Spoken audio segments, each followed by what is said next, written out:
Happy low carb na naman po sa ating lahat. So ngayon po, gagawa po tayo ng waffle burger. So ayan guys, kung bago lang po kayo dito sa akin, please follow at saka pakivisit na rin po ang aking YouTube channel sa Eden Supermama. So ayan guys, punta na tayo dito sa ating gagawing waffle burger. So kailangan po natin lettuce salad.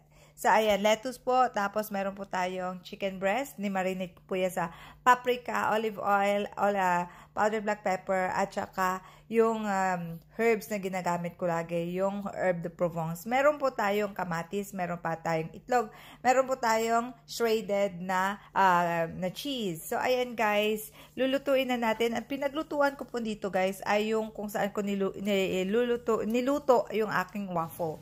So, ayan guys, ang maganda kasi dito kasi matatakluban mo siya at hindi siya nagiging overcook. Ay, hindi, talagang tender and juicy siya kung meron po kayong machine ganyan. So, ayan na guys, naluto na siya, tapos kamukha siya, parang ni-grill po siya. O, ayan. So, uubusin na natin po itong lutuin ng ating chicken breast. So, ayan guys, masarap siya, in fairness talaga po.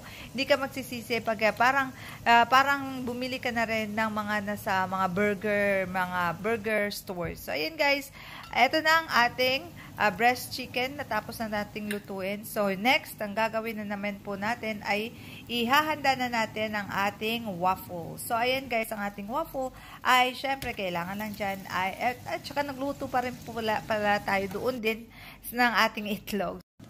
So, ayan guys, kailangan natin ang ating waffle, ihanda na natin. So, syempre, meron tayong shredded cheese, meron tayong onion rings, meron tayong cheese na naman na sa second coating.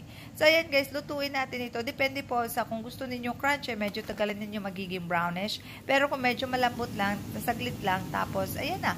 Tapos na yung ating waffle. Lalagyan na natin guys ito ng ating sauce. Kung gusto niyo po malaman kung paano gawin ng sauce, tingnan nyo lang po doon sa aking video, sa reels, or di kaya sa long videos ko po. Meron yan doon. So, ayan na guys, lalagay na natin ang ating mga palaman, ang ating lettuce, ang ating ni-grill na breast chicken. Tapos, lalagyan na po natin ang ating very yummy sauce. So, ayan guys, maglalagay din tayo ng kamatis. Mas masarap pag merong kamatis.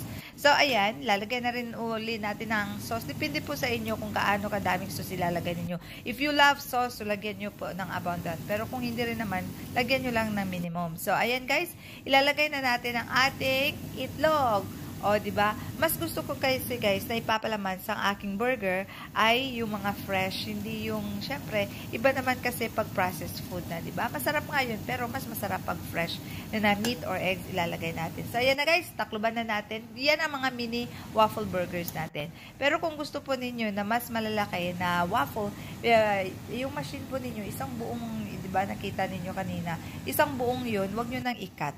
O, diba? Pag gusto niyo talagang malaki, o, diba? Pero, pag ganyan na guys, okay na. Dalawang ganyan maliliit, okay na po. So, nakikita ninyo, eto po ang malaki nating waffle. Pag gusto niyo pong malaki, huwag niyo nang hiwain. Pero ako, hiniwa ko po ito kasi kami, ang gusto ko, mas maliit naman kasi. So, ayan guys, napakasarap ng waffle cheese na ito guys. Kung gusto niyo malaman din, meron din akong video niyan guys. So, ayan guys, i-fill in na naman natin.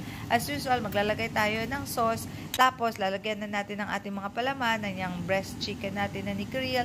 Tapos, maglalagay din tayo ng kamatis at saka, syempre, salad. On the top, maglalagay tayo ng ating sauce. So, ayan guys, super duper dali lang po talaga gawin ang ating low carb waffle burger na ito guys. Hindi nyo na kailangan na bumili-bili pa kayo ng mga waffles na mga kung ano-ano na mapapamahal po kayo. So, gumawa na lang po kayo ng mga homemade na mga pagkain po. Alam nyo pa, sigurado nyo pa na clean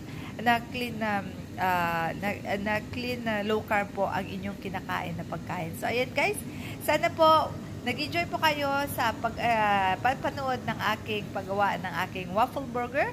At sana huwag niyo po kalimutan na i-follow, like, at comment po kayo pag nagustuhan po ninyo ang aking video. So, ayan guys, maraming salamat po. At please visit na rin po ang aking video, ang aking YouTube channel, Eden Supermama po. So, maraming salamat po. Hanggang sa muli, enjoy low carb, enjoy the benefit of low carb. Hanggang sa muli po. Bye-bye!